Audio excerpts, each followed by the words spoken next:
Hi everyone, welcome to my channel. My name is Jennifer. In this video, I'm going to be unboxing, assembling, and demonstrating the 15 amp WEN log splitter. I received this as part of the Lowe's partnership for YouTube creators like myself.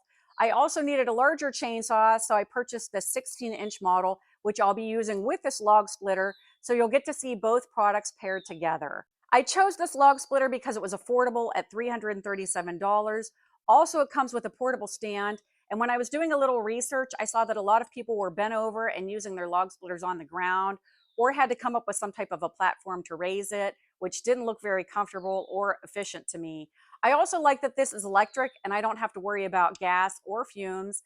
It also had very good reviews at 4.8 stars out of 5, and I'll be giving my honest opinion of it too. So if you want to see these products in action, stay with me and we'll take a look at them together. Here's a quick look at the box before I take the chainsaw out. It's covered by a 2-year warranty, includes a lithium-ion 40-volt max 4 amp hour battery and charger. The model number is 40417. It's cordless and reportedly lightweight, which we'll see because the box feels kind of heavy to me. The bar is 16 inches. It's tool-free and has a brushless motor. All of the components come well packaged. Here's the scabbard and the main body of the tool. Be mindful that some of the parts might be tucked inside the packaging material. Here's the battery inside a box, which is a lot larger than I expected, quite honestly, and weighs around 3 pounds. It has a fuel indicator and came with 2 bars worth of a charge. The charger is in the other box, and all you do is slide the battery on. The slots in the base of the battery line up with the metal prongs in the charger. I'll plug it in while I assemble the chainsaw. Here's the chain, which you'll obviously want to wear gloves when you take it out of the baggie. You'll find an instruction manual, so make sure you read through it as I'm not covering absolutely every aspect. Here's a look at the body, which is of substantial weight. I put it on my scale and it reads 9.2 pounds without the battery. And here's a rundown of the parts. The trigger is tucked under the back handle, and you'll also need to press the safety switch on the side at the same time. The chain brake is at the top. If you've never worked with a chainsaw before, you'll need to pull this back when you're ready to cut and hold onto the front handle. If the tool gets bound up on material or kicks back, the brake will hit against your hand and stop the tool. Make sure you test the brake before first use, and it's good practice to engage the brake when you're working and set the chainsaw down intermittently. Here's a window to see the oil level, which I'll add here in just a second. To assemble the chainsaw, rotate the lock on the side counterclockwise to remove the cover. There are arrows and a lock/unlock symbol printed on the dial to guide you. Next, place the chain on the bar. Mine was a little looped from being in the package, and it took me a second to figure out how to straighten it out. There's a channel on the outside of the bar. You'll want to slip the bottom of the chain inside of it, making sure the teeth are headed in the right direction. There's a little diagram on the bar to double check you're doing it correctly. Then carefully set both down on the chainsaw body so the sprocket pin goes into the hole and the base of the bar is in line with the tensioning pin. Put the cover back on, making sure the black lock tab is lined up with a notch to the far left, and once seated, you can tighten the cover and make adjustments to the chain using the wheel.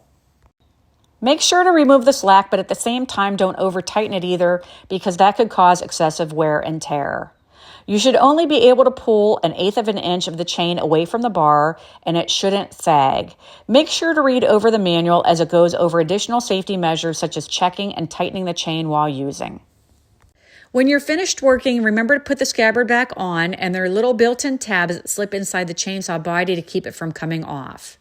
Now you can add oil. Just be sure to stop before you get to the very top, because when you put the cap back on, it might displace a small amount of liquid. And that's basically all there is to assembly. The last thing I'm going to do is tape the bag the chain came in to the inside of the manual so I can reference it when it needs replaced. There's room for notes so you can keep track of maintenance details if you'd like. Now I'm going to show you how to assemble the lumberjack log splitter. For your reference, the model number is 56208. The box is extremely heavy, so you might need help. The tool weighs around 118 pounds when put together. As I typically like to do, I began by removing the smaller pieces, and I laid them out on my workbench so I could see everything. I didn't realize it until later, but the front support rod was damaged.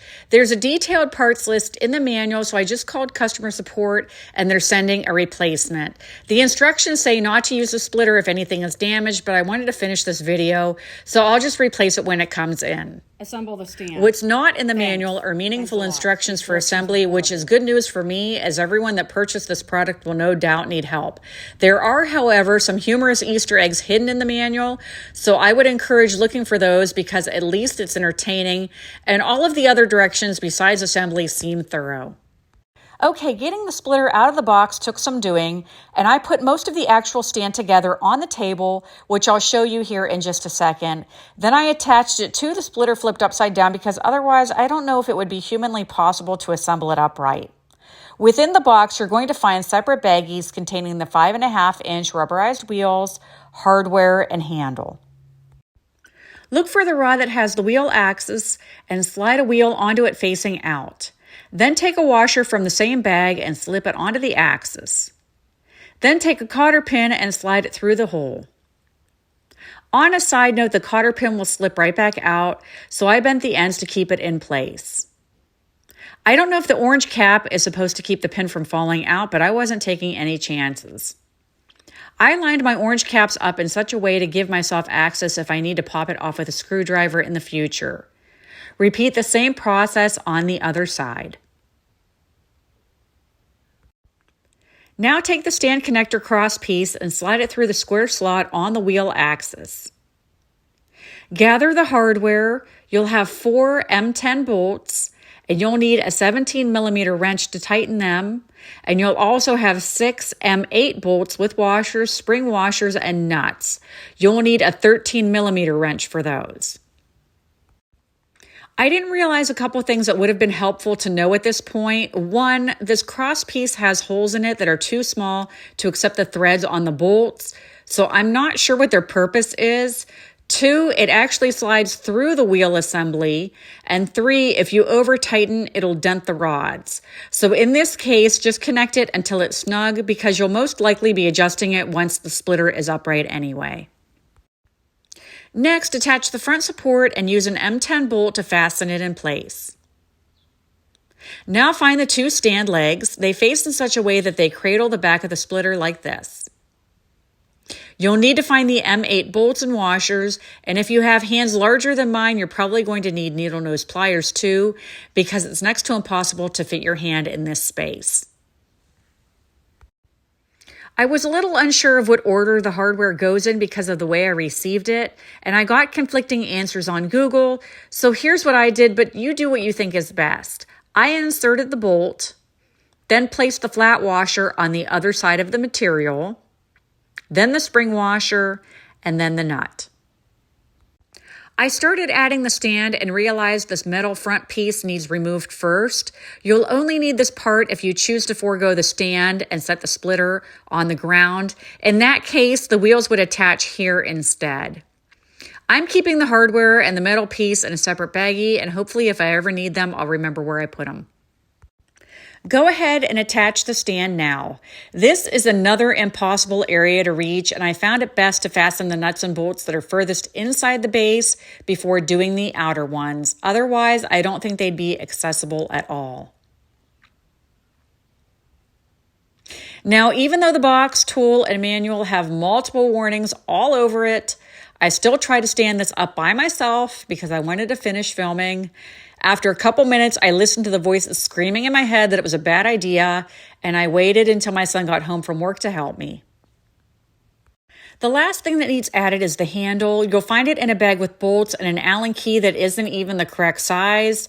I hunted through my stash and found a random one that worked, so hopefully you have a random stash of Allen keys too. I found it easiest to drop them down into the handle and then tighten them. So to recap, the 4 M10 bolts go in these places,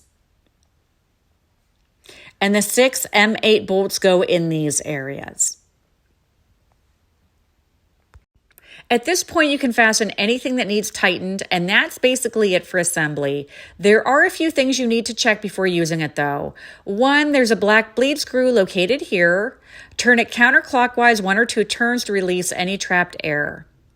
You should hear air moving through it while you're using the splitter. When you're done, you'll want to close it back up because if you don't, it could cause permanent damage. The second thing to check is the oil. It comes factory filled with AW32 hydraulic fluid, but you should monitor this before each use. To do that, tip the log splitter back and let it rest for a couple minutes to settle. Then loosen this bolt. Then pull it out and wipe the dipstick. Put it back in, pull it back out, and check to see the level. It should be between these two notches and within about 1/4 inch of the upper notch. It's recommended to replace the fluid after 150 hours of use or every 6 months, so when I do that, I'll create another video showing the process. Also, check the manual if you're using it in temps below 40 degrees. Now I'm going to move the splitter to the area where I'll be cutting, and depending how tall you are, this could affect how easy it is for you to move. I'm 5'3", and the stand is 34 inches, so I found I couldn't really lift it high enough by the handle, so I had my son cart it out of my shop, through the yard, and back to the wood shed. It really should have some kind of a hitch, and maybe it does. I'll have to do some research into that. The total measurements on the log splitter are 38.5 by 28.25 by 39.25 inches. Now, obviously, I'm back a ways from my house, but I do have an outlet near my pool area. The splitter has a cord that's equipped with a grounding conductor and plug. Make sure it's plugged into a matching outlet that is grounded, and use an extension cord that is heavy enough to carry the current the tool will draw. There's a table in the manual for reference. I'm going to be demonstrating the chainsaw and splitter in this area containing ash trees that came down last year in a storm. Until today, I didn't have a chainsaw that could handle the thickness. I'm also using the help of this homemade sawbuck. I have a video of the build if you'd like to make one for yourself. It's easy and I use scraps, so it's cheap too. Overall, my impression of the chainsaw is very positive. It runs at 49 feet per second and is relatively quiet compared to gas saws. It measures 32 by 9.5 by 8.5 inches. I like that it has metal teeth to bite into the wood so you can keep the piece from moving. My other saw has plastic rows at the base of the blade for this function, but I think I prefer this.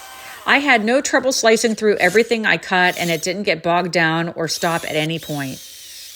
I was able to cut quite a bit until I got tired, and it only used 2 bars on the battery. This is residential grade, so if you're cutting trees for a living, this probably wouldn't be for you, but for someone like me, it's perfect. Right now, it runs in the $190 range for this kit. The bare tool by itself is around $84. As for the splitter, I'm going to show you how to operate it now. Press and hold the on-off button with your right hand, and you'll hear the 15-amp motor rev up. Push down on the hydraulic control lever with your left hand to initiate the splitting wedge. The ram moves forward and automatically retracts back once you take your hands off either of the controls. It provides over 13,000 pounds of log cracking pressure and can split logs up to 10 inches in diameter and 20.5 inches in length. The cycle time is 20 seconds and the engine horsepower is 2.5. The splitting tonnage is 6.5. You'll obviously want to work with only one log at a time, making sure that there are no nails or foreign objects in it and that the ends are cut square.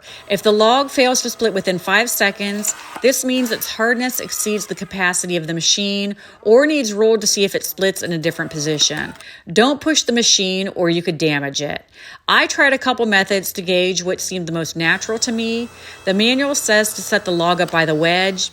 In most of the cuts, I placed mine back by the ram. I don't know that it makes a huge difference other than it might shift as it moves slowly down the cradle. I also tried standing directly behind the splitter and also in front of it. I think I prefer standing behind it, although maybe it's because I was filming and trying not to block my shot. Either way, you have to be very mindful not to trip over the wheels and supports when retrieving your pieces. I also experimented with putting the log flat on the cradle and also with the rounded side facing down. The rounded side facing down seemed to make the most sense to me, but I don't know that it really matters all that much. I made sure to pick up the cuts without letting too many accumulate under the splitter. I had a couple logs get jammed and just hit the end with another piece of wood and it broke loose. The two-way wedge splitter can be sharpened if it becomes dull over time. You might also want to lubricate the moving parts with a few drops of oil and the slide rails with grease. When splitting short logs, you can use the ram limiting ring to set the distance the ram will retract. This will cut down on time, no pun intended. And lastly, before putting the splitter away, clean the cradle and rails and inspect the fasteners and the machine as a whole. Keep it away from sources of heat. It can be stored in temperatures between -4 and 140 degrees Fahrenheit at a max humidity of 80%. Overall, my impressions of the splitter are favorable. If I had to deduct points, it would be on the stand only because it was a little flimsy, hard to put together, and very difficult for me to move. In some of my footage, it looks like it swayed a little bit. I don't know if that's due to me moving it and then not retightening the bolts, or possibly being on land that wasn't exactly level. But either way, this product is only in the $330 range, so I'd say it did a really good job for that price point, and most homeowners would find this very useful for their needs. I've wanted a log splitter for several years, and this is the first one that was even remotely in my budget. So I hope this video was helpful. If you have any questions on things I didn't cover, leave them for me in the comments. And don't forget to subscribe. I post all kinds of DIY content, from tool reviews to projects, and I have a craft countdown coming in November for Christmas. You can also find me on TikTok, Instagram, and Facebook as well. As always, thanks so much for watching, and until next time, take care.